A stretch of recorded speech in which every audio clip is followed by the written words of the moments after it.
Assalamualaikum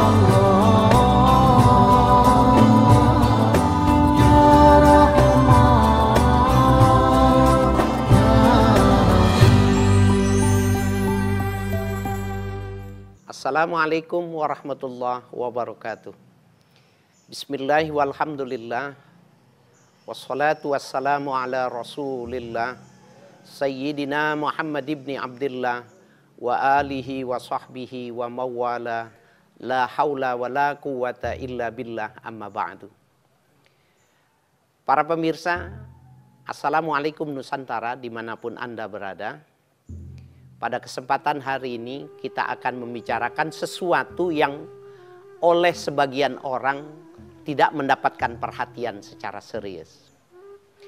Ada perbuatan dosa, yang perbuatan dosa itu orang sudah mengetahui yang bila dikerjakan itu punya resiko. Tetapi yang sedang kita ingin bicarakan ini sesuatu yang jarang orang membicarakannya, dan bisa jadi jarang orang mengetahui bahwa sesungguhnya ada perbuatan dosa yang dilakukan. Apa itu yang dimaksud dengan az-zon? Zon itu praduga atau prasangka. Nah, tentu saja prasangka yang berdosa adalah prasangka buruk. Su'uzzon. Ya, prasangka buruk terhadap orang lain, prasangka buruk terhadap satu perbuatan yang tidak bagus. Padahal tidak ada bukti, tidak ada fakta yang menyatakan secara langsung yang demikian itu. Kalau kita belajar ilmu fikih, sebenarnya level seseorang mengetahui sesuatu itu yang tertinggi itu 100% disebut dengan yakin. Yang kedua zon. Zon itu praduga kuat. Itu 80 sampai 95 itu disebut dengan zon. Kemudian di bawah itu syak, orang lagu. Dan di bawah ragu itu disebut dengan wahmun, waham. Nah, orang satu sisi tanpa sadar sebenarnya ada perbuatan-perbuatan yang tanpa sadar dia melakukan sebuah dosa. Sebagai contoh begini. Dulu orang biasa memberi buah, memberi makanan, memberi lauk pauk di pasar itu tidak masalah. Tetapi kondisi sekarang ini ada perbuatan-perbuatan yang tidak bagus. Ikan asin itu dikasih pengawet, dikasih formalin, dikasih bahan kimia supaya tidak cepat rusak, supaya tidak cepat busuk dan lain sebagainya. Begitu buah-buahan. Buah-buahan ada yang diberi pewarna, ada yang diberi pengawet. Nah, padahal ini dilakukan oleh sebagian orang. Berpuluh-puluh tahun, para nelayan ketika mereka mendapatkan ikan berlebih, maka diawetkan dengan cara diasinkan. Dan itu menjadi makanan nenek moyang kita. Tetapi keserakahan ingin menguasai lebih banyak. Tidak ingin rugi akibat resiko dagangannya rusak, maka dicampur dengan formalin. Begitu juga pada bagaimana beras dislep dengan pemutih, buah-buahan dengan pewarna, dengan pemanis. Semua adalah bahan-bahan kimia yang punya resiko dan merusak kesehatan, dan tidak mustahil bila akumulasinya terlalu panjang, terlalu jauh menyebabkan orang itu mati dengan perbuatan itu. Rusak. Beresiko tinggi. Nah, orang-orang yang punya atensi, orang-orang yang tahu, kemudian dia menghindar. Tetapi ketika dia menghindar, ada satu perbuatan yang menyebabkan menjadi dosa. Apa sebabnya? Ketika dia lihat ikan asin, maka ada yang ada di otaknya, jangan-jangan diberi formalin. Ketika melihat buah-buahan, jangan-jangan merahnya ini pewarna. Jangan-jangan manisnya ini adalah campuran. Maka pada saat itu dia menjadi curiga kepada orang lain. Zon dan prasangka buruk yang semacam ini terarahkan, terkondisikan oleh situasi, yang situasi itu tidak dia menghindar untuk melakukan yang demikian itu. Ya, para pemirsa dimanapun Anda berada, kalau ini kita tidak bicarakan, bisa jadi saya para pemirsa yang hadir pun akan jatuh pada perbuatan yang sama. Dan ini di dalam Islam sesuatu yang harus dijauhkan. Tidak boleh terjadi yang demikian ini. Nah, kalau kita sekarang ini pada situasi maraknya tentang corona, ketika ada orang batuk maka kita curiga. Ketika ada orang badannya suhunya tinggi maka kita curiga. Padahal yang namanya panas, demam itu belum tentu dia ada orang yang terkena. Ya. Belum tentu orang yang batuk itu belum tentu termasuk orang yang termasuk dalam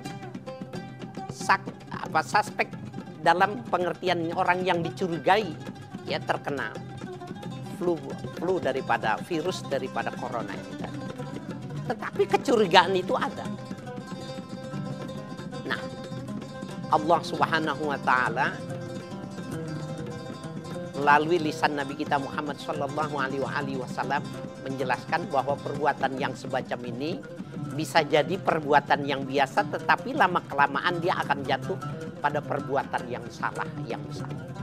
Di dalam salah satu Al-Quran, surah Al-Hujurat dikatakan, Ya ayyuhalladzina amanu ijtanibu katsiran minadh-dhanni inna ba'dadh-dhanni itsmun.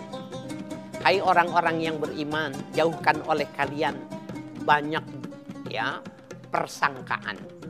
Karena sesungguhnya inna ba'dadh-dhanni itsmun, sesungguhnya banyak punya prasangka-prasangka itu bisa jadi dia akan jatuh dalam sebuah perbuatan yang dosa.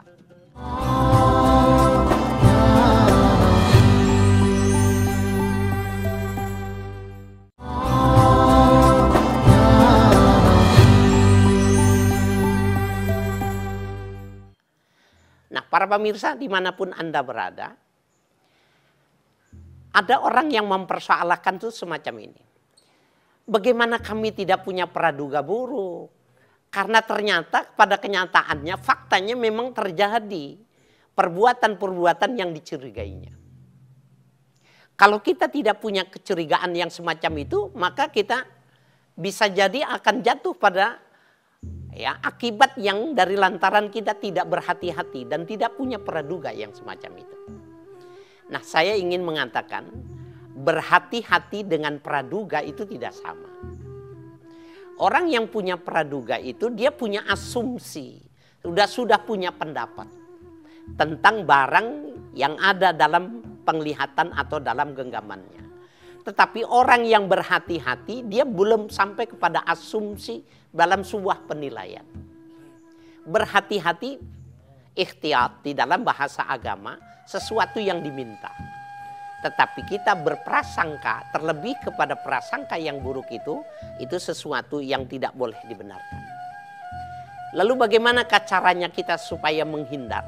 Supaya kita tidak terkena pada prasangka-prasangka ini? Maka yang pertama ada satu kisah yang bisa kita jadikan pedoman. Imam Ibnu Katsir di dalam tafsirnya menjelaskan ada sebuah dialog yang menarik antara Sufyan bin Husain dengan Iyas bin Muawiyah. Iyas bin Muawiyah adalah seorang tokoh, seorang ulama besar. Ketika itu dia mendapati sahabatnya Sufyan bin Husain ini di hadapan dirinya menceritakan tentang kejelekan seseorang. Apa yang terjadi? Iyas bin Muawiyah dia diam. Dia terdiam, dilihatinya, dipandanginya. Sahabatnya yang menceritakan tentang keburukan orang lain itu. Kemudian pertanyaan yang menjadi menarik, pertanyaan Iyas kepada Muawiyah, dia mengatakan gini. Wahai Sufyan, apakah kau pernah ikut berperang menjatuhkan Romawi? Dia bilang belum pernah. Apakah kau pernah perang menghadapi Turki sehingga Turki jatuh dalam genggamanmu? Dia mengatakan belum pernah. Lalu Iyas bin Muawiyah mengatakan, kalau orang Romawi, kalau orang Turki yang jelas-jelas dari musuhmu aman dari keburukanmu, bagaimana mungkin orang Muslim yang menjadi saudaramu tetapi dia tidak aman dari penilaian hatimu? Bapak saudara sekalian, para pemirsa, ibu yang kami hormati, dari kajian ini kita dapat cerita bahwa Ibnu Katsir menceritakan Maka Sufyan bin Husain mengatakan, sejak saat itu aku tidak pernah lagi menceritakan keburukan orang lain. Nah, ini dialog yang menarik. Orang ini tidak dimarahinya. Orang ini tidak dipukul. Orang ini tidak dicaci maki. Cuma diajak berdialog otaknya. Kau pernah tidak berperang atas nama agama untuk menjatuhkan, untuk mengalahkan bangsa tertentu? Tidak pernah. Kalau kau tidak pernah menjatuhkan musuhmu, kenapa kau jatuhkan saudaramu? Ternyata dengan dialog yang ringan semacam ini tetapi punya filosofi yang sangat dalam. Subhanallah. Walhamdulillahi wala ilaha illallah wallahu akbar. Betapa orang ya ketika dia pandai ya memahami sebuah filosofi yang begitu sangat dalam. Dan orang itu diajak untuk berbicara. Ternyata perkataannya, pembicaraannya itu mampu mengerem dan itu menjadi rem yang pakem dalam sejarah kehidupannya. Sejak saat itu dia tidak pernah lagi menjelekkan, tidak pernah lagi berburuk sangka kepada orang lain. Itu yang pertama. Yang kedua, ada satu kisah yang menarik. Ada seorang wanita ya bersama pacarnya, kalau kita anggap sejoli gitu. Sejoli ya di bulan puasa Ramadan dia ternyata tidak berpuasa. Ya, anak muda-mudi ini tidak berpuasa. Kemudian di bulan Ramadan bukan cuma tidak berpuasa, dia makan, dia minum, tetapi anak muda ini bersunda gurau. Ya, sesekali bisa jadi terlihat ada perbuatan-perbuatan nakal yang dilakukan dari remaja ya yang sedang kasmaran yang semacam itu. Bagaimana komentar kita? Apa sikap kita kalau kita lewat dalam satu keadaan, satu daerah, satu taman di mana ada anak muda yang sedang bermesraan, makan minum di siang bolong di bulan Ramadan? Subhanallah, bisa jadi ada orang marah dengan beraninya diparaninya dan dimaki orang itu karena tidak menghormati bulan Ramadan. Atau bisa jadi ada orang yang tidak berani tetapi dari jauh kejauhan disambitnya. Ya, tetapi dia tidak bertanggung jawab atas perbuatan yang dilakukannya. Atau bisa jadi orang itu melihatnya dengan muka yang marah tetapi dia tidak bisa melakukan kecuali itu. Dan ada orang yang cuma membenci karena dia tidak bisa melakukan apa-apa dengan apa yang dia lihat. Nah, yang menarik para pemirsa dimanapun Anda berada, ada orang yang berikutnya ini seorang alim lewat di dekat situ bersama murid-muridnya, dan si orang alim ini melihat ada anak muda yang sedang pacaran, yang sedang mesraan, tidak berpuasa di bulan Ramadan, makan, minum, dan tertawa-tawa. Kemudian orang alim ini mengangkat kedua tangannya, didoakan. Allahumma farrihuma fil jannah kama farrahtal ana fid dunya. Ya Allah, berikanlah kebahagiaan dua sejoli yang sedang berbahagia itu nanti di dalam sorgamu, sebagaimana hari ini sedang kau berikan kebahagiaan kepadanya. Apa komentar pemirsa? Bagaimana perasaan bapak-bapak, ibu-ibu yang melihat ada orang yang dikatakan semacam ini tetapi didoakan supaya masuk surga, supaya berbahagia. Jangankan para pemirsa, bapak ibu sekalian, murid-murid yang ikut bersama kiai ini pun tidak mau mengaminkan. Karena murid-muridnya mengatakan, oh guru kenapa didoakan orang-orang yang jelas-jelas salah. Di bulan Ramadan tidak berpuasa, makan minum, bercengkerama, bermesraan, tetapi didoakan masuk surga. Subhanallah.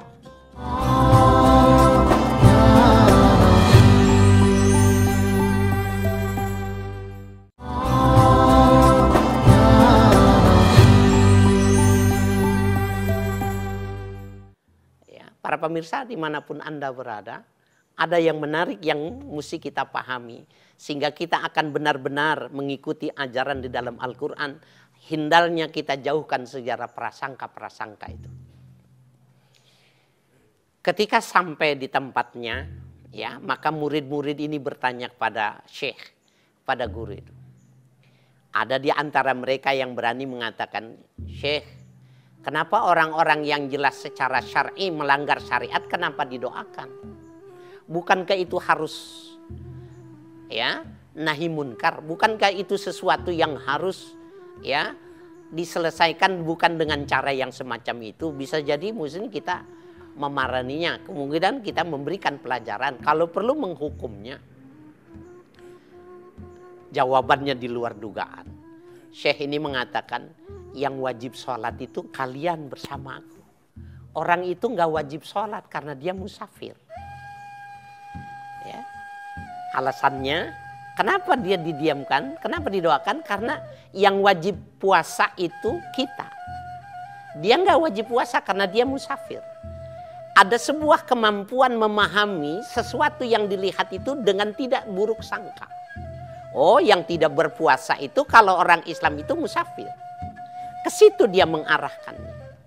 Tetapi Syekh, kata ya murid yang lain, kalaupun dia tidak wajib berpuasa, bukankah dia mestinya sembunyi-sembunyi, tidak terbuka di tempat terbuka yang semacam itu? Apa jawab Syekhnya? Kalian, saya boleh seperti itu karena punya rumah. Orang itu nggak punya rumah. Bagaimana dia mau mesti bersembunyi? Nah, jadi Bapak saudara sekalian, para pemirsa, ibu yang kami hormati, hal-hal yang terlihat orang melahirkan dugaan buruk saja, ternyata di dalam Islam itu ada alasan untuk mencarikan alasan sehingga kita tidak punya buruk sangka kepada orang lain. Kenapa ini kita tidak pergunakan? Ya. Walaupun sebenarnya di sisi lain juga harus ada kesadaran. Ya, bagi orang-orang yang memang sengaja membentuk sebuah kenyataan, sebuah fakta yang mengarahkan orang menjadi buruk sangka. Saya sendiri pada awalnya setiap kali dihidangkan buah-buahan, ada terpikir dalam hati saya, ini dikasih pengawet tidak? Kalau dikasih makanan, pasti saya akan berpikir gitu juga. Tetapi saya berusaha untuk belajar untuk tidak terlalu jauh. Sehingga kita buruk sangka kepada orang yang menghidangkan makanan itu. Buah-buahan.